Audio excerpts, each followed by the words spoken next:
All right. Well, hello, everybody. Welcome to Barnyards and Backyards Live. I'm Jeff Edwards. I work for UW Extension. I'm stationed in southeastern Wyoming. My co-host today, as always, is Jeremiah Vardaman. Hello, Jeremiah. Hello, how are we doing? Fantastic. Good. Looking forward to today's program. It's a good Um, topic. Jeremiah works for UW Extension as well. He is located up in the northern part of the state in the Powell Cody area. Our third extension educator with us is Jenny Thompson. She is a specialist for extension. She is located in Laramie. You probably won't be able to see her, but occasionally you'll be able to hear her. She keeps control of our meeting and keeps us on task, those types of things. Lastly, today, our guests, yes, excuse me, our Terra Costanza and Aaron Lumley. They're both from Wyoming State Forestry. Tara is the community forestry coordinator, and Aaron is the assistant state forester for the state. So welcome you both to our program today. I understand that we're going to be talking about emerald ash borer, thus the backgrounds. So Tara, if you would like to start, we're going to Whoa, hold Oh, on. wait. Hold Oh, I on. forgot, didn't I? You did. Every Dang. time. Yeah, we just want to share with everybody. If you got questions throughout the show, please interact with us. We will feed those questions into our guest here. So if you're on Zoom, put those questions in the chat box or in the Q&A box. If you are on Facebook Live watching, Jenny Thompson is monitoring that. So put your questions in those comments, and she will filter those in, and we'll try and get those questions into the conversation at appropriate times. So I think we're good now, Jeff. Sorry. So I know what the deal is. I have another program that I do, and we don't allow interaction. So I just skip over the top of it. I Good apologize. thing I'm here to allow interaction. I see how you are, bud. I know it is a good thing. All right. So Tara, now it's over to you. Thank you. Good morning, everybody. Let's get this started.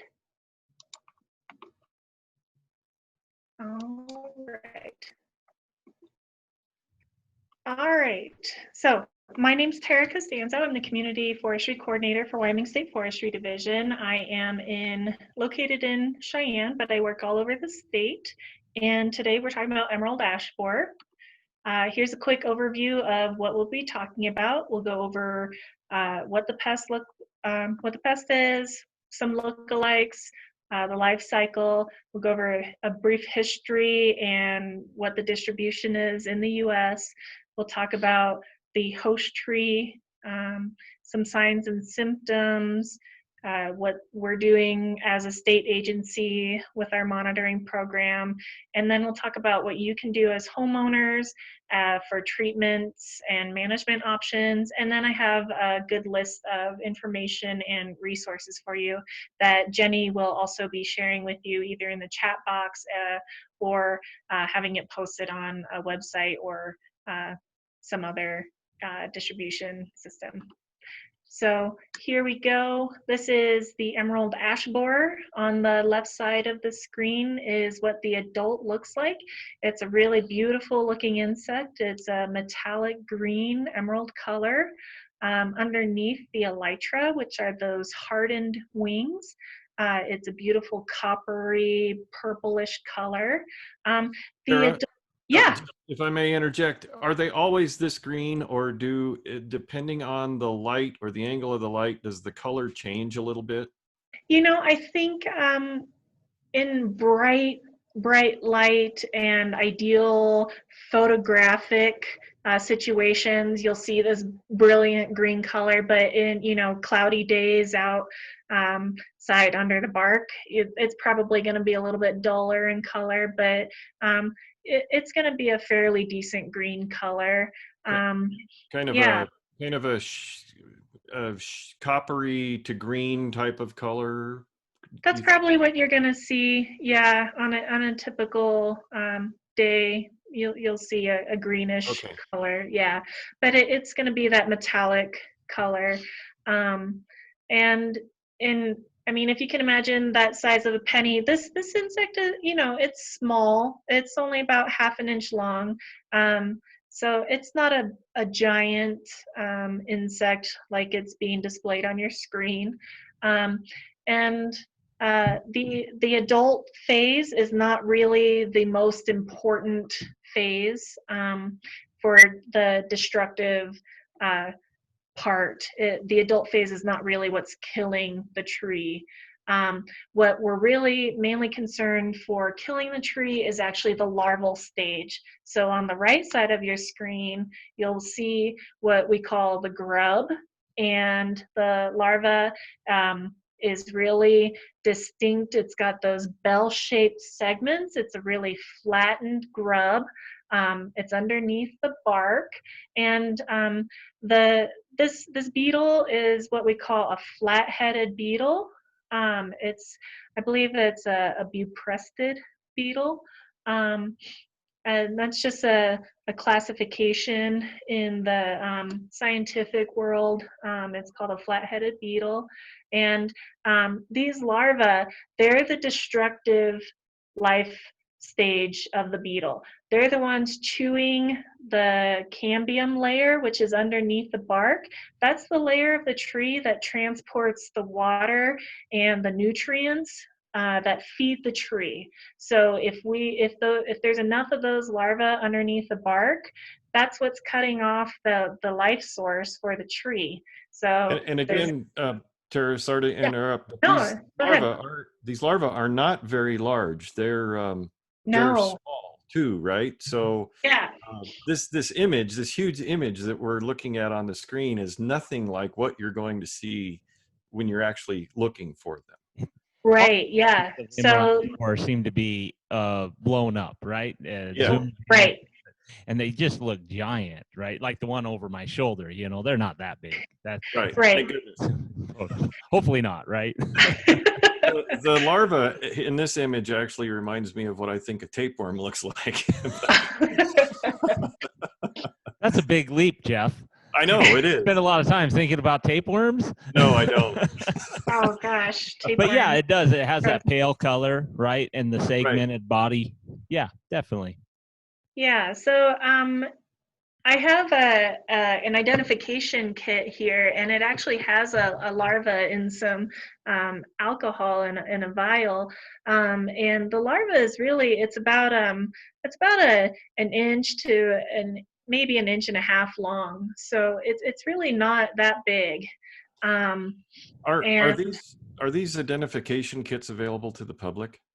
Um, you know, we like to use them at our outreach events. So if we have a table, they're available for folks to come and look at. Sure. I don't think the U.S. Forest Service or Michigan State University are making them available any longer, but we do have some distributed across the state at our district offices, and I think some of our partners with Extension may have some of them available that folks can take a look at.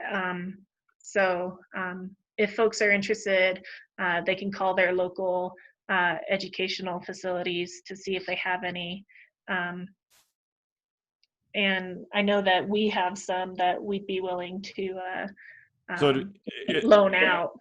They're available more as an educational tool to help people understand the size of them and how they look and what they're actually looking for. Absolutely, yeah. And you know that's what we're all about is definitely educating the public about these. And yeah, and if anybody, my contact information will be available at the end of this presentation. So if anybody wants to give me a call, we can definitely arrange a way to make these kits available. So Tara, after the tapeworm comment, do you think you can get back on track? Well, I'll help. So Tara, on this larval form, you're probably most likely not going to see it because it's underneath the bark. They're fairly inconspicuous unless you're specifically looking for them. Right. How long does that larva stay under the bark of the tree? Is it a week long? Is it 6 months long? Does anybody have any data on that? Yeah, so actually on my next slide, I have the life cycle. So thanks to you guys and some comments earlier, I incorporated this into my presentation. So the larvae stay in the wood for several months. They're feeding and they're growing and they're molting, and they're developing for several months, and then they overwinter. So let's start at the beginning. The females, they lay their eggs in a crevice on the bark on the outside of the tree in the mid to late summer, so around July, and then the eggs hatch and they burrow in through the bark, and then the larvae feed about August to October, and they're growing, and then they overwinter. They burrow a little bit deeper into the sapwood, and they're overwintering, and then they into the early spring, and then they pupate, and so that's when they're going through their metamorphosis, and they're turning into an adult, and then they're burrowing a little bit closer to the outer bark, and then towards the end of May and June, that's when the adults are going to emerge, and they create this D-shaped exit hole just beneath that outer layer of the bark. And then in the end of May, June time is when that adult emerges. And so, Tara, you mentioned that the larvae are primarily feeding on the cambium layer underneath the bark, and the cambium is it's the vascular system of the plant. So what they're doing is they're cutting off the nutrient flow and water flow back and forth through the tree, and that really leads to the decline of the tree, correct? Yep, that's absolutely right. Okay. So they essentially girdle the tree if there's enough extensive damage underneath that tree, strangling it to death. Yep, that's right. Yeah. And that's probably the most noticeable thing you'll see with emerald ash borer is the tree starting to decline rather than seeing the adult beetle or the larva. Yep. So that's the most common thing that the general public will notice first is, oh, my tree doesn't look healthy. And it could be many things, but emerald ash borer is one of those things that could be now. Yeah, and we'll get into some of that with the signs and symptoms a little bit later. Just to note the actual size of the beetle here on your slide, it's only a half inch long and an 1/8 inch wide. And a lot of people, we as humans are not that observant unless you're actually looking for things like that. So these things fly really fast, and they don't hang around in places where we're normally looking. So very difficult to detect as adults. Yep. All right. So, and not only are they difficult to detect, there's also so many other insects that people can get really easily confused with what is actually out there. There's other insects that look very, very, very similar because they are actually very close. They're like brothers or sisters or cousins of the emerald ash borer. For instance, there's the honeysuckle borer, there's the honey locust borer that are actually both agrylus. They're both in the genus of Agrylus, so they look almost exactly the same. They're just maybe a little bit smaller, and they're different colors. And then they just attack different trees. And then we've got other flat-headed borers, like the flat-headed apple tree borer, which does actually attack ash trees. It's just a little bit fatter than the emerald ash borer, but it creates a different shaped exit hole. And then there's other green metallic beetles in our state that, that also fly around that people might see and mistake for the emerald ash borer. Just this week, I had an individual send me, actually Debbie, this slide that I have here, just sent me this photo and said, is this an emerald ash borer? And so there are a lot of things that look similar, but are not what we are talking about today. So green is not a good characteristic to use to identify this pest, essentially. Right. Yeah. Yeah. But that doesn't mean that you shouldn't be curious and ask. So if you find something that you might think is an EAB and Emerald Ash Borer, that doesn't mean you should go ask and see if it is. Who do I go ask if I think I have a suspected EAB, and what should I take, right? Should I get a picture? Right. Should I hopefully bring the insect in? Who and what do I do? Those are really great questions. We do have a response plan on our website that you can read and learn about that. I would suggest it's always best if you actually have the beetle or the insect to take it to your nearest either extension agent, district forester, APHIS, the Animal and Plant Health Inspection Service office, some sort of government, Weed and pest would maybe yes, be weed and one. pest would be a great one. A natural resource agency of some sort would be a great resource to take that to if you have a suspect insect. Even a local professional arborist company would even work for that. Our management plan does say to submit samples to APHIS, which is a United States Department of Agriculture agency, but they don't necessarily have offices everywhere. But you don't want a flattened beetle if you can help it, right? Well, right. Like Jeff likes to say, squished by a shoe. Yeah, I got to tell you, Jeremiah, these things are really difficult to catch. They are really fast flyers, and if they see you coming, they jump off and take off. So yeah, if you can capture a picture, that's fine. Like I said, if you can capture it, that's best. If you can find what plant it was on too, that would be most helpful.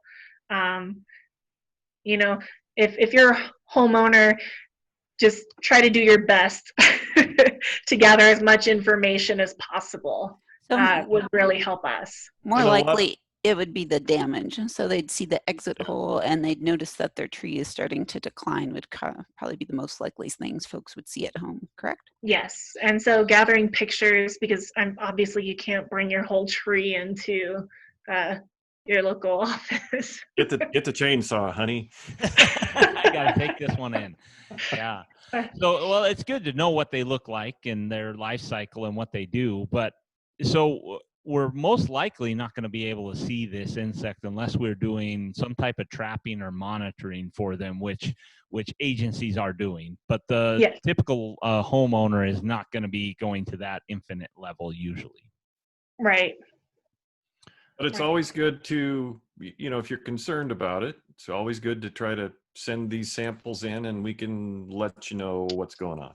Yeah, our homeowners and everybody in the state can help us be monitoring for this and hopefully find a positive when it is identified in the state. And more importantly, we can tell you what it's not. If it's not this, we can put your mind at rest. Yeah. Somewhat. Yep. All right. So let's move on. All right. So there are a ton of other insects that do attack ash trees, and most commonly what we do see is called the Lilac Ash Borer. It's actually a clear-winged moth, and it's the picture in the upper right corner.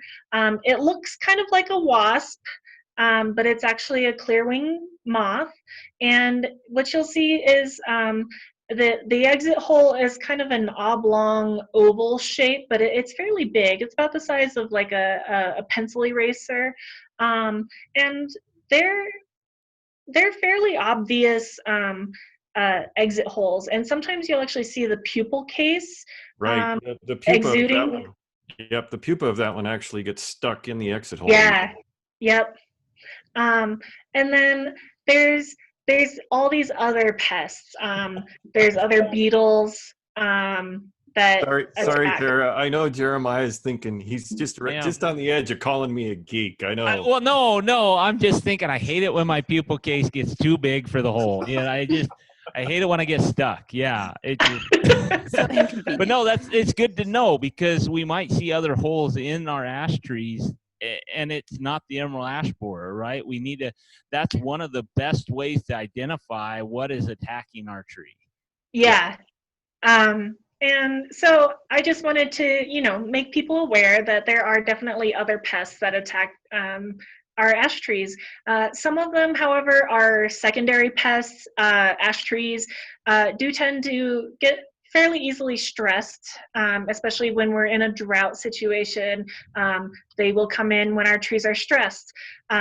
However, emerald ash borer is fairly non-discriminatory. They will attack healthy trees. So that's something to take into consideration. Even if we're not in a drought, if your tree is perfectly healthy, maintain your landscape regularly, EAB will come in and not, like I said, non-discriminatory. So And that's why we're just so be aware. concerned about it, right? It just moves Yep. in very quickly and can decimate an entire city's forest or natural forest of ash trees, and it's hard to slow down or stop. Yep. All right. So Before you move on, Tara, yep. I have a question. And, Okay. And it's entomological geekness coming out. I apologize. Jeff's just nerding out today. He loves this topic. Yeah, I know. So the insect top, middle row in the middle. Okay. Which one is that one? That one is the red-headed ash borer. So that's Okay. a beetle. I just picked that one. I picked up 2 samples of that one off my honey locust that was in significant decline that I took out this week. So those types of things are around. Okay. Sorry to derail. Please move on. Oh, okay. All right, so let's just go into a quick history. Emerald ash borer was found in Michigan in 2002, and it was originally believed to have been brought in from Asia in the early to mid 90s on some wood packing materials, so packing crates or wood pallets, and it was probably transferred either as pupa or eggs on either some wood packing materials that still had like live bark on those materials. And it is an Asian insect. So it came from Asia, and this is the native range of where emerald ash borer is from. And there are native ash trees to Asia, and EAB evolved with those ash trees over there. And we get a lot of questions of, well, why don't we just plant native Asian ash trees over here? Well, going back. People ask that because some of those trees are naturally resistant to the emerald ash borer, right? Yep, that's true. Okay. Well, going back to those other pests of ash trees, those are native pests over here. So those Asian ash trees didn't evolve with our native pests over here. So those would probably decimate those Asian ash trees. So and so that's why emerald ash borer decimates ours, is because our ash trees did not grow up with their pest pressure, so to speak, and did not evolve in a resistance to them. Exactly. Yeah. So just quickly, this is a map of the likely or the positive detection as of 2013 of emerald ash borer in the United States, with the underlay, the green area of native green ash native range. And you can see on here that there's a huge gap between the the jump between the spread of emerald ash borer between the eastern states and the front range of Colorado.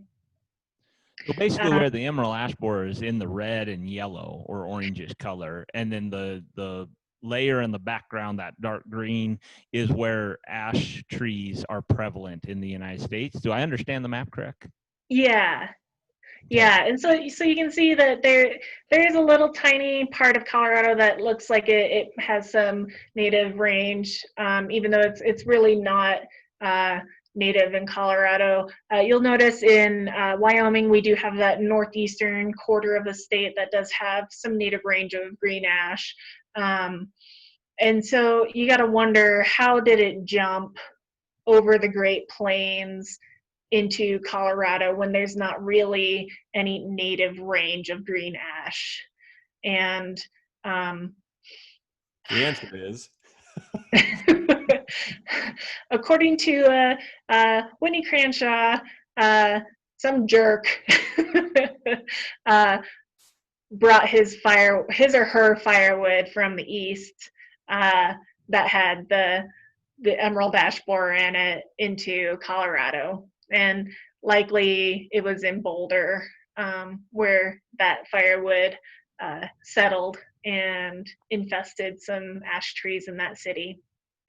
But it spread from there. Whitney Crenshaw works for is an entomologist and works for Colorado State University. So he's been on the front line working with this thing for quite a while. That's probably his educated guess, not an absolute.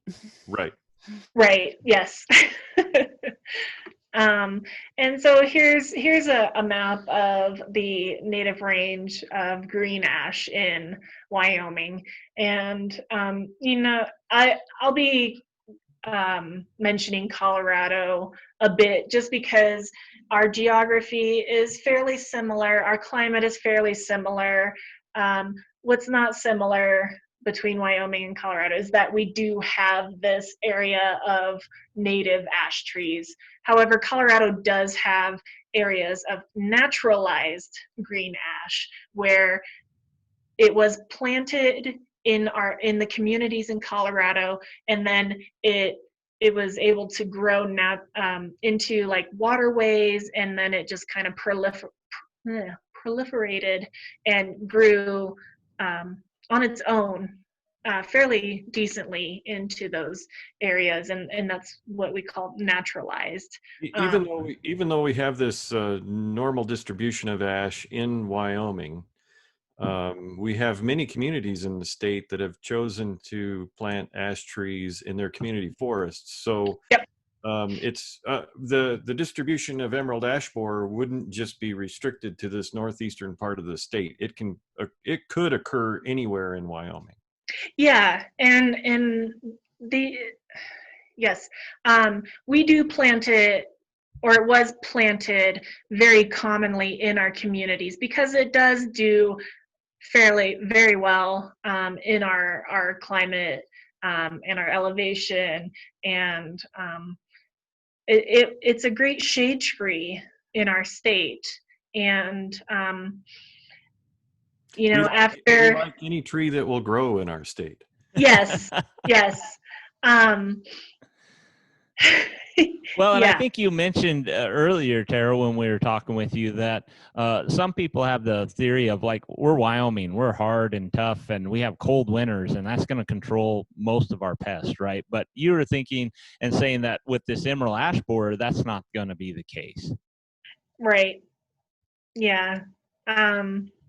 EAB is a very tough pest, and our weather is not extreme enough to really control EAB.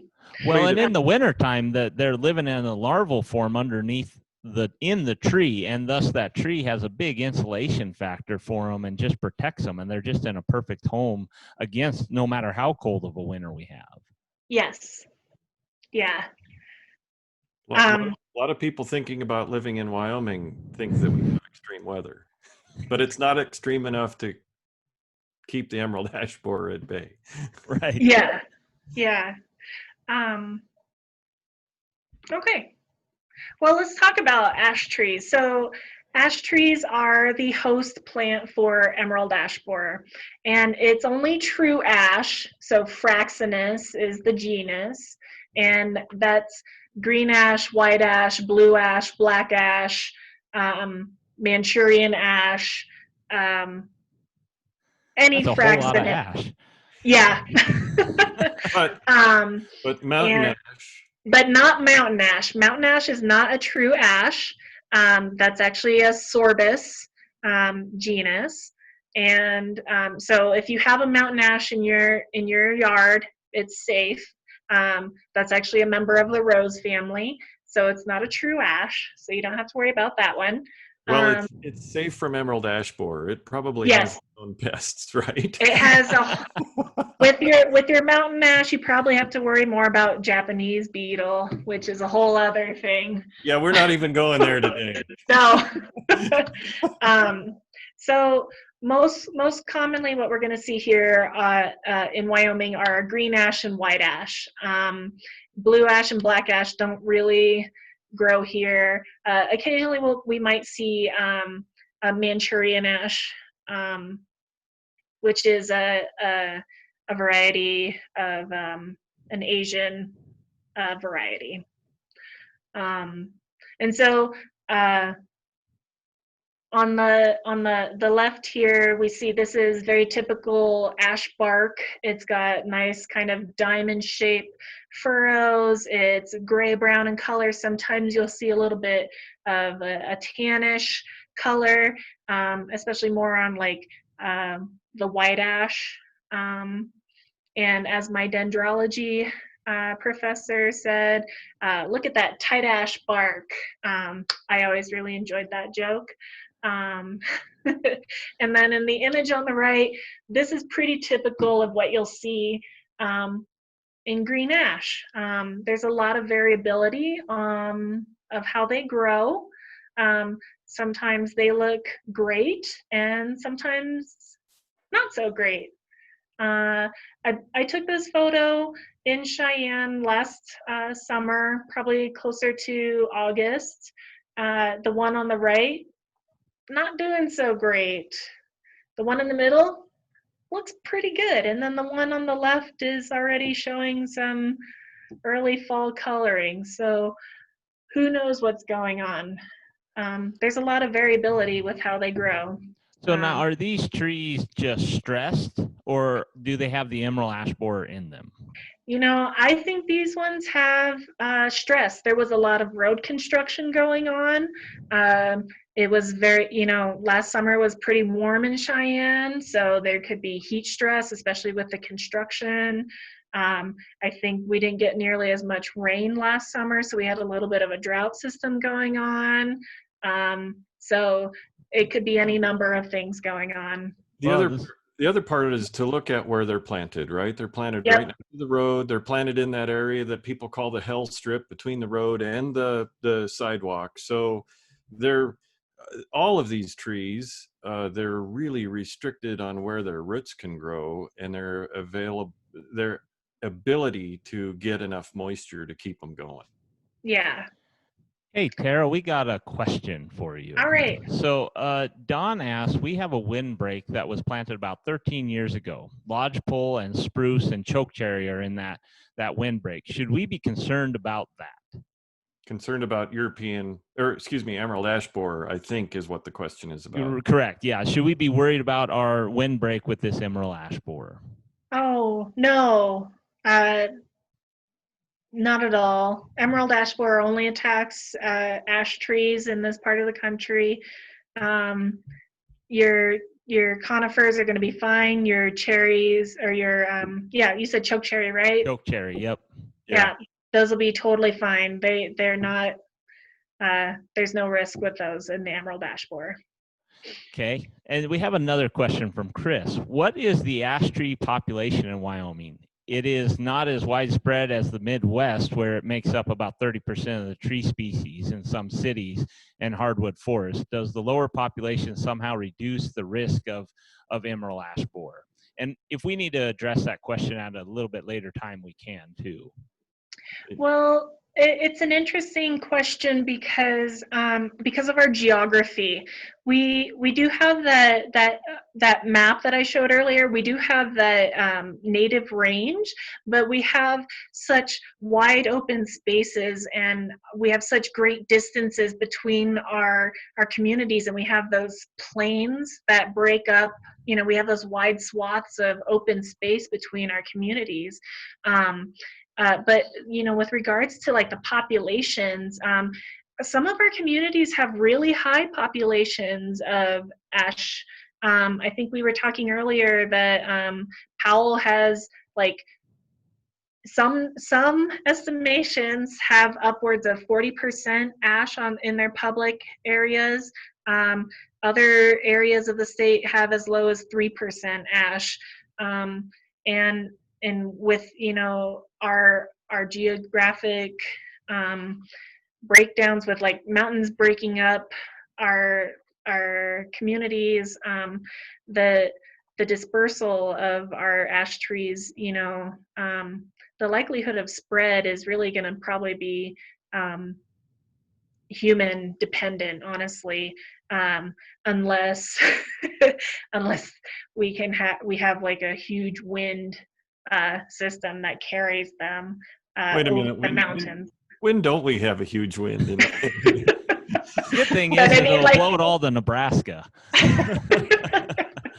But the emerald ash borer, the adult, can fly. It can. And will spread and will move, but it could hit some geographical boundaries where it doesn't find the host plants within a certain distance. But that's where you're saying our human intervention and helping transport that pest is most likely what's going to spread it quicker and faster throughout the area of the state. So no place is really safe. Yes. Oh. Yeah. Usually when we're intervening, Jeremiah, we're trying to prevent it. Yeah. Not always. So I think maybe I got a little bit off topic with that question, but Okay. the population of ashes, it's variable across the state. So I hope that kind of answered the question. Sure. All right, we're good to move on? I think so. Okay, let's take a little closer look at the ash trees. So we'll take a macro look at identifying the ash trees. So ash trees have compound leaves that are arranged opposite on the stems. So when you look at the stem, and so on this left image, you can see the leaves are placed opposite on the twig, and the leaves, so on the right side of this slide, the leaves have are fairly large, and each leaf has 5 to 13 leaflets. So those individual things that look like a leaf to me Yep. are actually a leaflet. Correct. On the entire leaf. Yes. Okay. Yes. So that whole image is the leaf. Yes. So okay. Can you see my cursor moving? Yep. Yes. So this whole thing is one leaf, and then this is one individual leaflet. So I hope that makes sense to you all. And for instance, so this is a green ash leaf in the middle here, and then on the right side, this is a white ash leaf. And then below that, you can see the leaf scar. Here is the leaf scar and the bud for the green ash, and then these are the seeds. These are called samaras, so they have a wing, and then this is actually the seed part here. And then on the white ash, this is the samara, so this is the wing, and then this is a seed, and then this is the bud and the leaf scar. So this is where the leaf is actually attached to the twig. And then if you really want to get into it, this is how we can identify the difference between a white ash and a green ash. There's a difference in the shape of how the leaves are actually attached to the twigs. And so you're going to see that scar after the leaf is dropped in the fall. Correct. Yeah. So, or you can pull the leaves off the twigs before they fall off if you really want to get into it. Yeah. So next we're going to move on to some signs and symptoms of the emerald ash borer. So we're taking kind of a micro look at the emerald ash borer underneath the bark at this image in the middle here. This is the larval damage underneath the bark. You can see kind of these are called galleries. So this is where the larva is chewing its way underneath the bark. It's kind of an S-shaped tunnel, the gallery. So we call that serpentine. So it's kind of like a snake doing an S shape. And as the larva is eating, it's also excreting or pooping. We call that frass. So it's pooping out that sawdust, and that frass gets packed behind it, and so there's that sawdust in those tunnels underneath the bark, and so that all just gets left behind, and the larva is eating and growing underneath the bark, and as I mentioned, it'll eventually grow its way a little bit deeper under into the wood, and then as after it pupates, then it chews its way closer to the bark, and then right as it's ready to emerge, the adult chews its way through the top of the bark, and this is the adult getting ready to emerge out of that D-shaped exit hole. And so you can see the top part of this exit hole is flat, and so it looks like the letter D. And that is a characteristic of the emerald ash borer. Yep, and so that is the distinguishing sign of an adult emerald ash borer. And so its mouth parts are actually down here, and so it chews its way out of the hole that way. And so that's what you're going to see in the bark essentially of your ash trees is if you see these D-shaped holes, then you know there is a great potential that it's emerald ash borer that's been damaging the tree. But the galleries and that, you're not going to see that unless you remove the bark, right? Or the bark falls off. And that's usually after the tree is dead and we're removing it, correct? Right, right. And so if we look at these images on the right side of this slide, we can see this suckering growth or these epicormic sprouts of this tree. And then at the top, we can see this decline in the canopy. So the tree it's stressed from the galleries, the tunneling underneath, cutting off the flow of food and water because it's basically choking from all that life-sustaining growth. And so there's dieback happening up at the top, and the tree is pushing out all this energy in this sprouting at the base and that midsection. So that's a symptom of a stressed tree that's getting ready to eventually die. And then in this image here on the lower right, this is a trap tree. So the foresters or the arborists intentionally removed the bark here to intentionally stress the tree and hopefully like actually draw insects to this one. And so here you can see like a stress indicators here. So they had additional basal sprouts happening, and by basal I mean just at the base of the tree it sprouted here.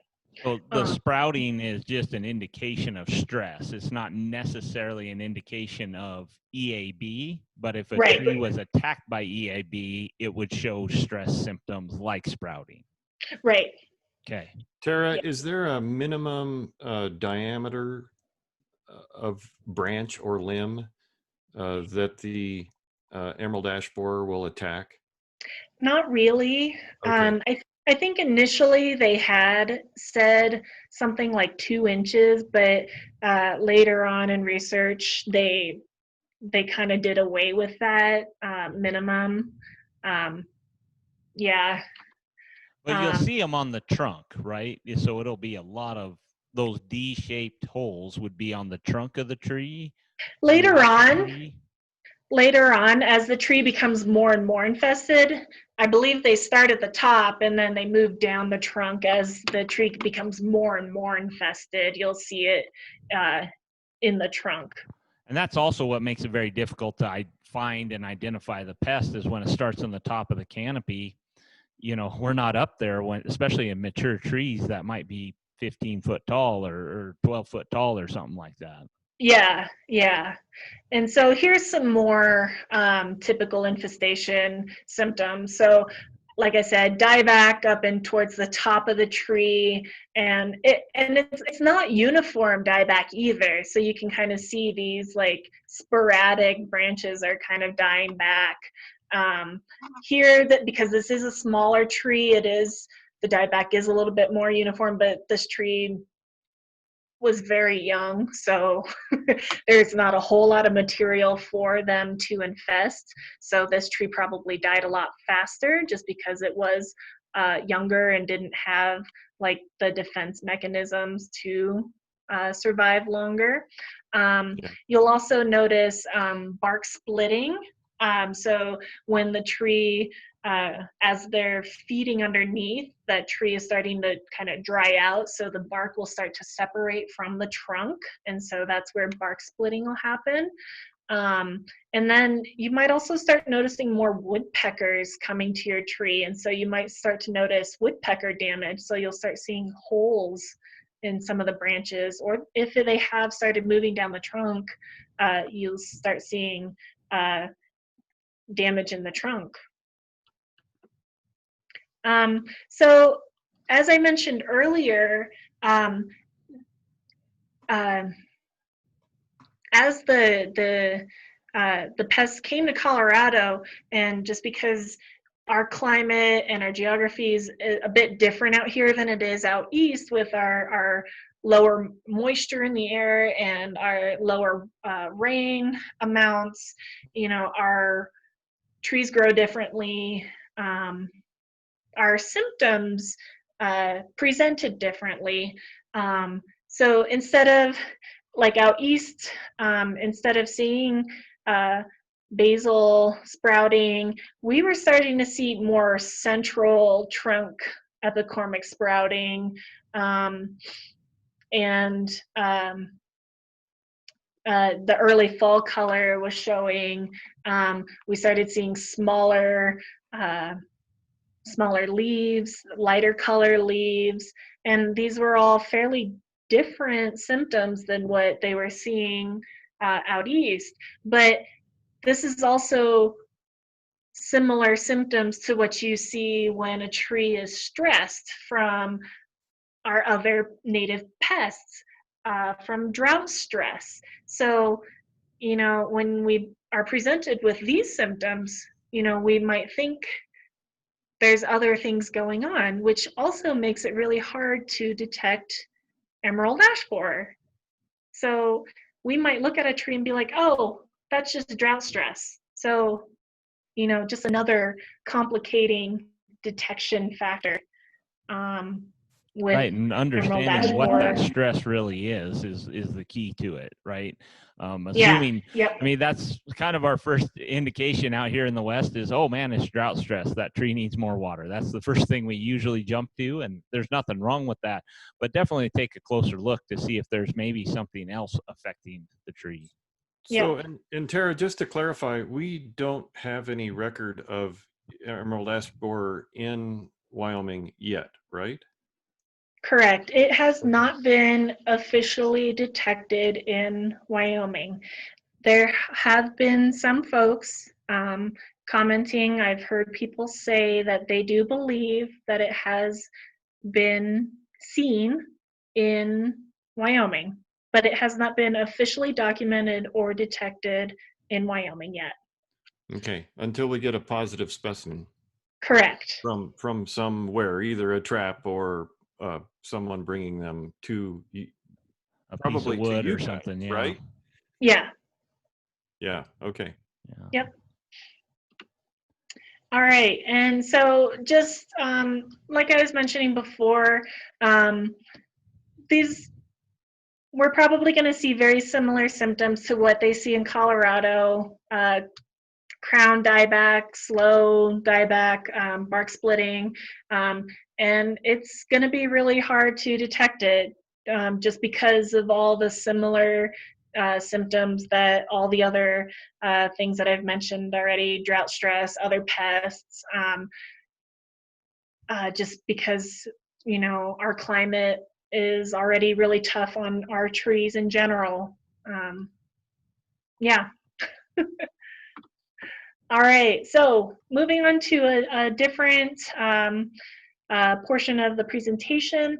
Wyoming State Forestry Division does have an EAB monitoring program. We do set out traps in communities, state parks, and recreation areas that have high urban ash areas, high population areas. We are putting them in along transportation corridors, areas where people are likely to bring firewood, so camping areas, and then also communities within the native range of ash. Several years ago, when I say several years ago, like 3 years ago, we did have a billboard campaign that promoted the Buy It Where You Burn It and Don't Move Firewood organization's campaign.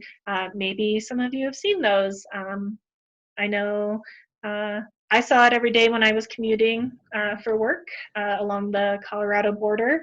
I know it's gone now. It's been replaced, but It's still just as important. yep, it definitely is. And here is a list of where we do have some traps that were set up within the last couple of weeks. Yeah, so we have these communities. The second column in this list are the ones that are within the native range, and then in the far right column are known percentages of public in the public right of way, park trees, street trees of urban ash. And some of them are pretty high. So we've got Powell with about 41%.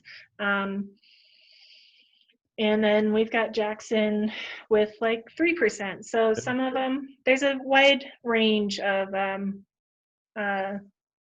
population of ash trees in our communities. I think this chart gets back to Chris's question earlier about percentage of ash in the communities that we have around the state. So yeah, and you have to keep in mind that these percentages represent public trees, not trees on private residences. And you have to keep in mind too that for every public tree, that usually represents about 3 private trees.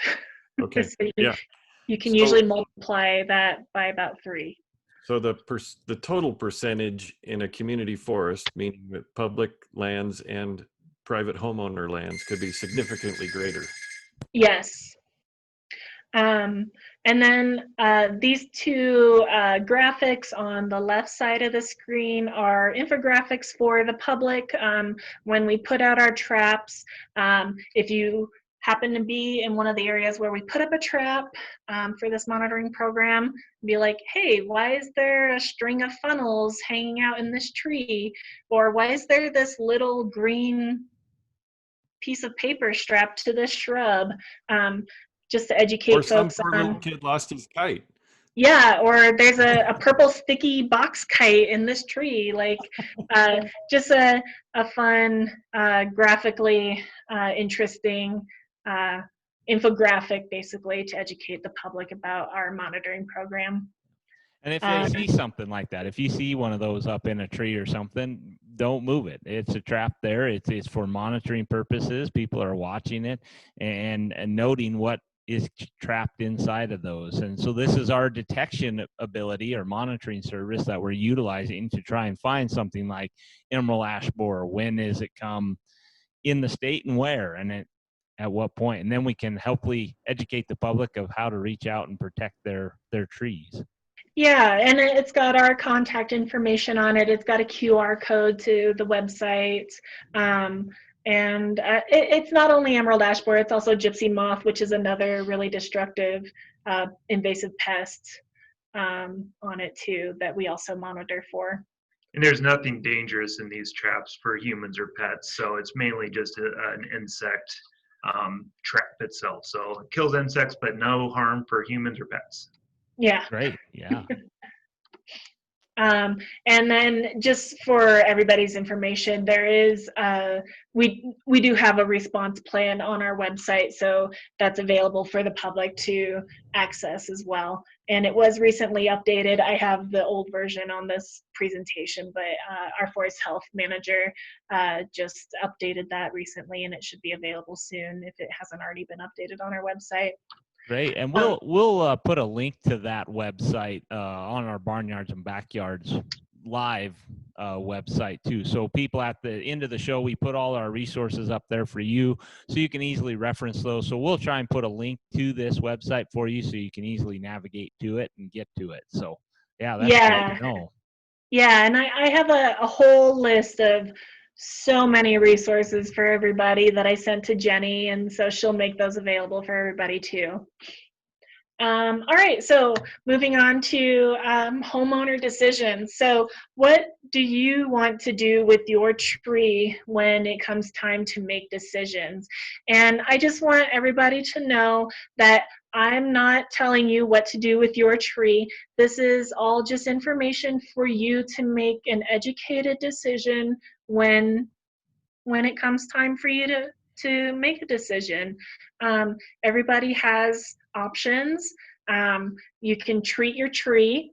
You're going to have to treat if you do decide to treat your tree, you're going to have to do it for as long as you live with the tree. Whether that's as long as the tree is alive or as long as you're the owner of that tree. You can also choose to remove the tree. Yeah. Terra, is that treatment usually annual or more frequently, or how often does that occur? So there's a table in either the next slide or the one after that talks about that. So that information's coming up. Yeah. The next option is to remove the tree. You can also do a shadow planting, which is go ahead and plant a new tree, and at some point remove the existing ash tree when it's cost effective for you. You can choose to remove the tree now and then replant, or in my opinion, the worst option, you can choose to do nothing, which is always an option. Replanting of that next tree, you want to select a different variety of tree to protect it from emerald ash borer if you're going to go down that road. But however, no matter what tree you plant, there are other pests that attack those ones as well. So it's not going to be like you're going to remove the burden of concern and protection of that tree as well. But in terms of protecting against emerald ash borer, not planting another ash tree would benefit your landscape. Yeah. And I have a list, or I have a resource for trees for Wyoming that'll be coming up as well. Yeah. Terra? Yeah. Chris, who's one of our extension folks, he's the Master Gardener Coordinator for the state in horticulturists. He says that people have asked me from Facebook, people have asked me or commented that they should cut down their ash trees since EAB is coming. How would you respond to that comment/question? Should they just kind of prophylactically cut their ash trees down? I mean, that's one of the options that they could choose to do. It's it's something that I always like to let people know that it is usually cheaper to remove a live tree than to wait to remove a dead tree, depending on the situation, and that it, you know, the best option is always to replant as well, so that they can get the best benefits for having a tree. Probably I guess I'd depends a jump. lot on their other goals, right? And that they have for Yeah. their yard or landscape, and whether that fits into their long-term plan, seems. Yeah, and getting into this slide and this graphic here, this decision guide can help them determine what is the best course of action for them. It goes through a brief yes or no, ask yourself these questions, and to make a, you know, an educated decision on whether or not they should remove their tree. So I Terra, guess And my I don't yeah. know. I would like to ask. Sorry to jump all over. If if EAB is detected in the state, is it the state's plan to continue to monitor in other communities? Yeah, it's going to be, it's important for us to track the movement and distribution of the emerald ash borer across the state. Right now, it's my understanding that the federal funding is no longer available for assistance with it. So it is state, it's a state project or program at this point. Okay. Yeah, that's good to know, and it's helpful if you're a homeowner in a place where that hasn't been detected yet, to Something to say, ki Aaron? kind of understand what your options would be. Right. Well, and getting back to Chris's question, at least up here in Powell, when I talk to clientele, I don't think it's necessary to go out and remove ash trees right now. We're pretty far away from emerald ash borer at this point of known populations of that.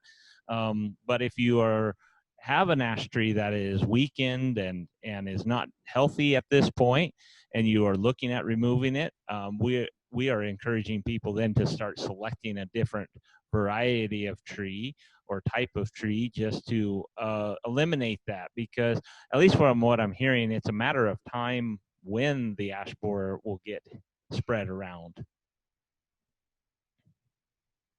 Did you want to say anything? Well, I'd say that out east, emerald ash borer did and is still continuing to do damage. So when we move out west, the federal funds have not necessarily dried up, but it's up to the state federal people to make some of those decisions. So they actually provide us with the traps and the lures that go in there. And then it's just our time as state employees, primarily some city staff, that go and hang these traps. So as long as we still have the traps, which these EAB ones are semi long lasting, we don't replace the traps every year as much as we do that. There's like it's a antifreeze in there that's safe for humans and pets, like I mentioned earlier. As long as we can get that out there, we're still going to check on the traps and make sure that it's not moving across the state. Just as it's shown in Colorado, it jumped clear over. It could jump up to Powell and we miss it in Cheyenne, but you never know, and that's why we want to keep an eye on things. Yeah. Right. Yep. So if it gets here or if I want to do preventative measures, what are my options, Terra?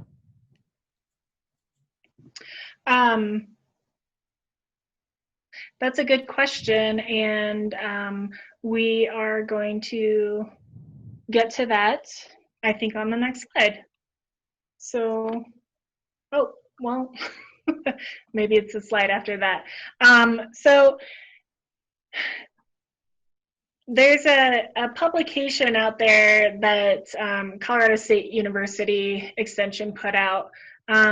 There's really no guidelines on when is the best time to really treat. That initially they said when Emerald Ash Borer is within 15 miles or when it's within 10 miles and they kept changing that distance. And eventually, they did away with that. And then at some point they said, well, when it's first detected in your community. And I think maybe that's really the best time is when it's found in your community is probably the best time to consider treatment as at that point, it's not necessarily a preventative, but according to this publication,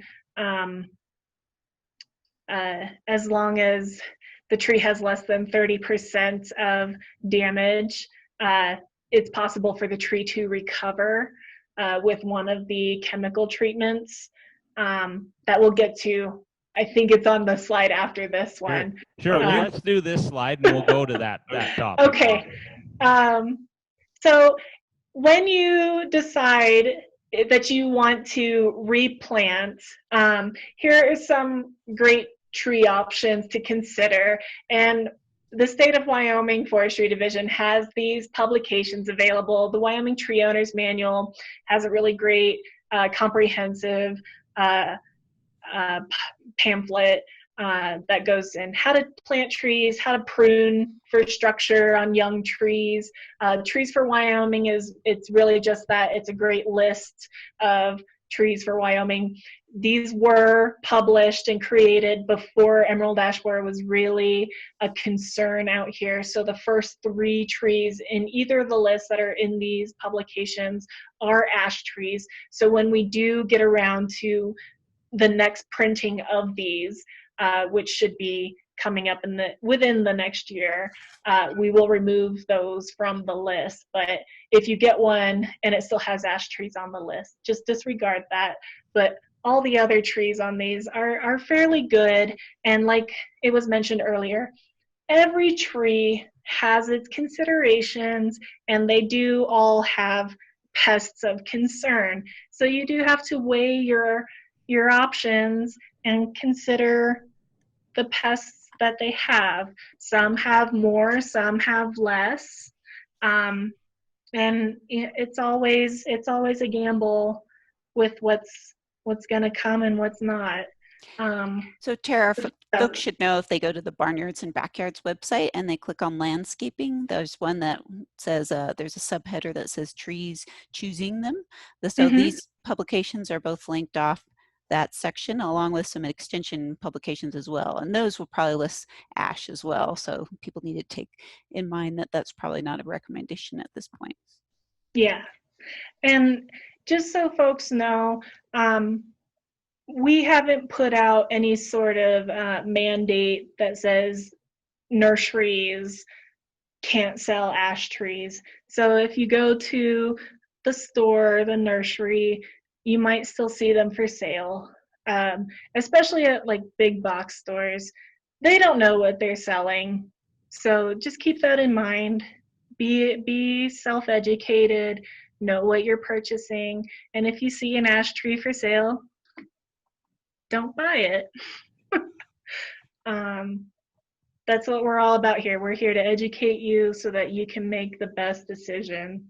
Okay, so here's the table of treatment options. Oh no, my asterisks disappeared. That's okay, you can explain it. Yeah. So this table came out of the newest publication by Whitney Cranshaw that goes into the treatment options for Emerald Ash Borer.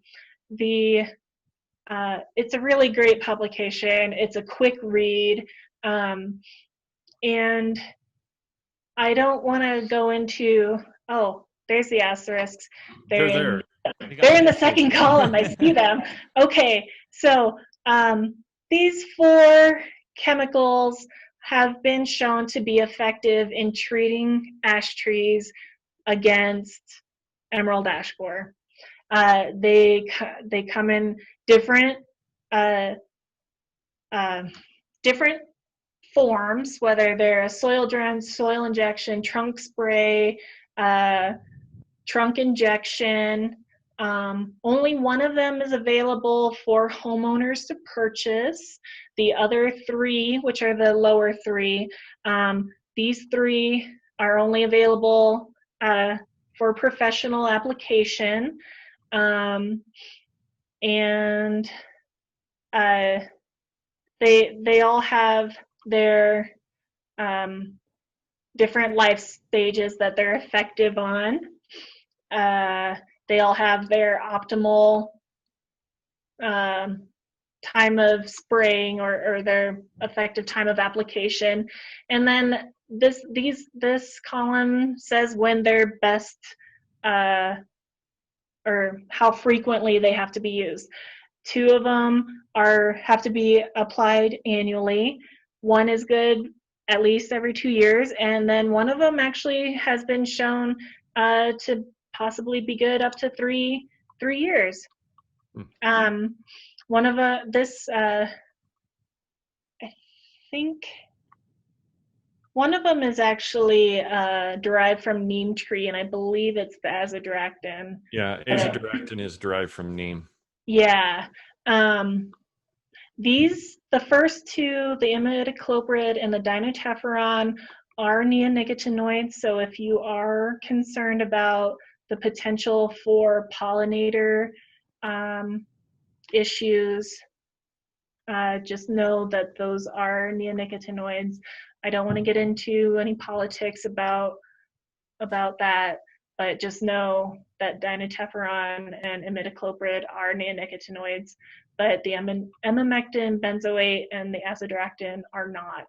So, Terra, we got a question. Matt Okay. asked, Michigan Tech University were testing a parasitic wasp as a control of the borer or on some family property that they owned in Upper Pennsylvania. Have you heard anything on that research or anything about that wasp?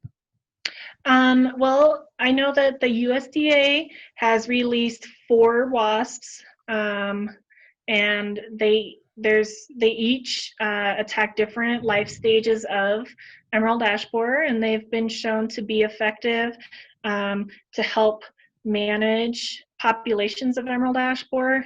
They are not necessarily a cure-all to eradicate emerald ash borer, but they do help to reduce populations in order to help manage so that communities can, manage their infestation. I do have a slide about it. There's not a whole lot of information, but there is a lot of information online about biological control agents. Okay. We had a comment from the internet on Facebook that ash trees are wind pollinated and are not a nectar source for bees. So ash flowers are produced early in the growing season and are present for only a limited number of days. And so it's highly unlikely that the bees would be exposed to the systemic insecticides applied in the ash trees. So it could be, even though they're a neonicotinoid insecticide, there's a low risk to pollinators for that. So thank you for that comment. Sure, but there still may be some bees that visit the flowers, but it also depends on if there are other plants growing in the yard, if they decided to use the soil drench chemical. But again, like I said, I'm not going to argue neonicotinoids. It's just a consideration. This information is very useful if you're a homeowner and you are required to hire somebody to treat your trees, particularly ash trees. You should ask them what they're applying and make sure that it's something in this list. If it's not, it probably won't work for you. So It's kind of a buyer beware type of thing, but make sure you ask your professional applicators what they are using to treat your trees to control the pests. Yeah. All right. Cool. And just to reiterate, this treatment option, there's really no guidelines for when it's best to start treatments. And not all ash trees are candidates. If you planted an ash tree 30, 40, 50 years ago as a memorial tree and it's doing wonderful, and it was planted for your son or daughter that for their birthday or something, and it's just a heartwarming tree for you, then maybe it's worth it for you to save it. It's all up to you. And maybe it's worth it to treat it for however long you're going to live with that tree. So I just wanted to reiterate that it's up to you, and we're just here to help you make educated decisions on whether or not your trees are worth it to you to save.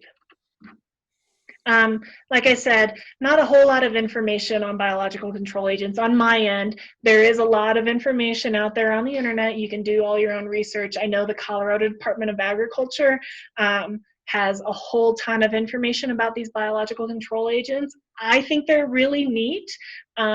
They did release 4 of these stingless wasps. As these guys pointed out earlier, they are stingless to humans.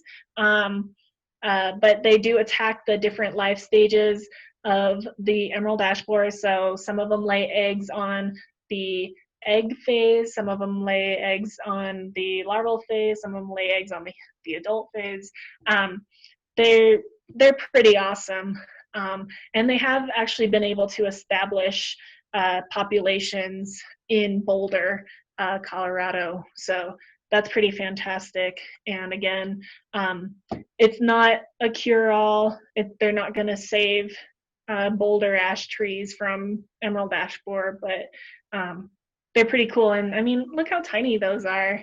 They're pretty neat little critters out there. So. And then there's always questions about whether or not climate is a limiting factor for emerald ash borer.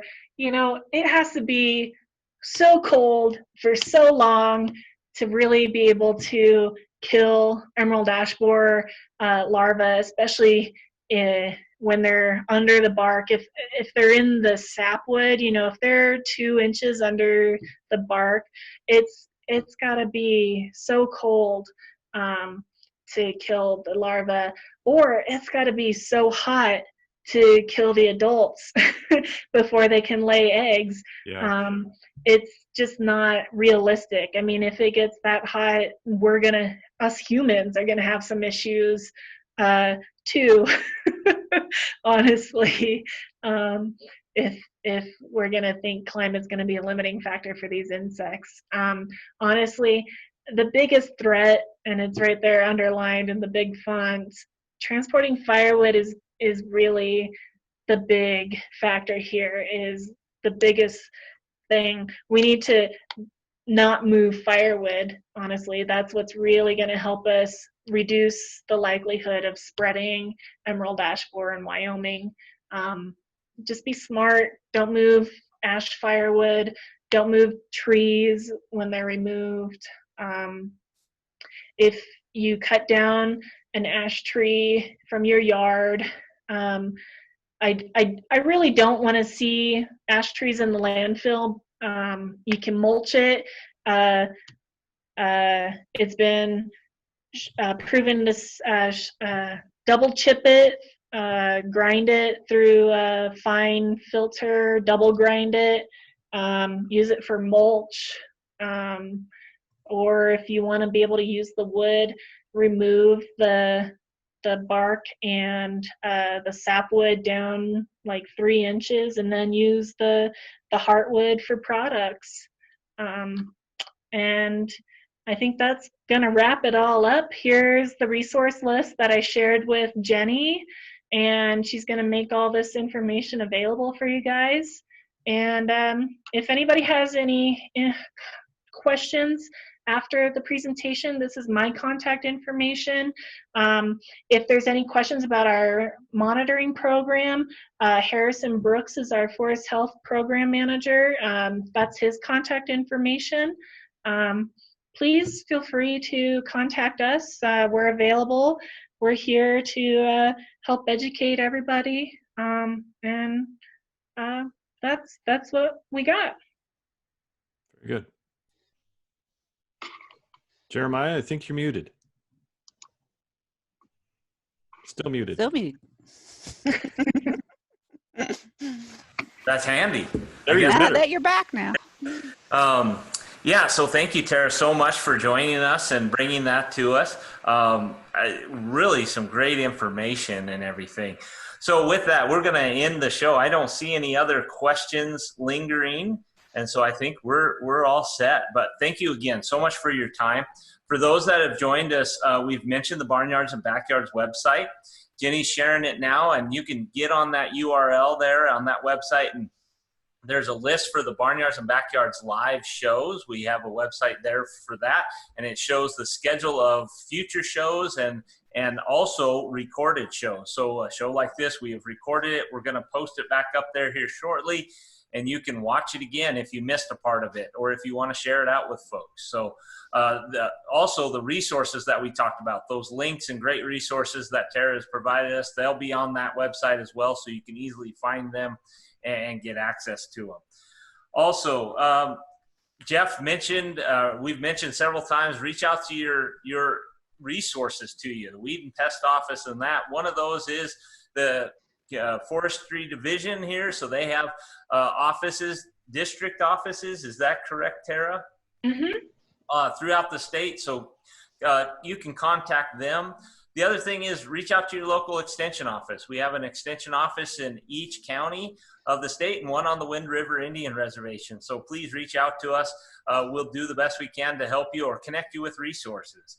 And then the last thing that we want to share with you is we like your feedback. To do these shows and that, we really need your feedback to help us better guide and provide a more useful show for you. So if you would have a few seconds to do an evaluation for us and give us that feedback, we'd appreciate it. Jenny has posted that in the comments section here in the Zoom and also on Facebook Live. So have time, click that link. If you're in this Zoom channel, we also, once you get out of this, you'll be prompted on a URL code for that evaluation. So if you have time, please fill that out. And with that, you guys have a great weekend. Thank you so much, Terra and Aaron, for joining us. And we'll see you in the next show. Thanks again, Terra.